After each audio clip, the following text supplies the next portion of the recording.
Hello po. Pag mag-alaga kayo ng aso, tiyakin ninyo ang pagkain nila laging bago. Hindi tira-tira. Ano? Hindi tira-tira. Yan. Niluluto ko na po. At tayo ng manok, balambalo ng manok at pitso ng manok. Isa. Yan po. 200 yung lahat yan. Kailangan laging bago luto. Yan po si Summer. Summer. Winter. Winter po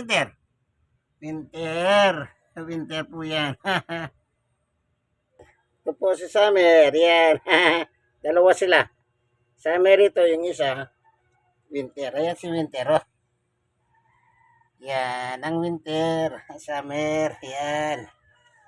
Ganyan pong pag-aalaga ng aso. Laging bago. Masarap. Inyong kaibigan Jesus. Brother Manny Bautista in Christ alone.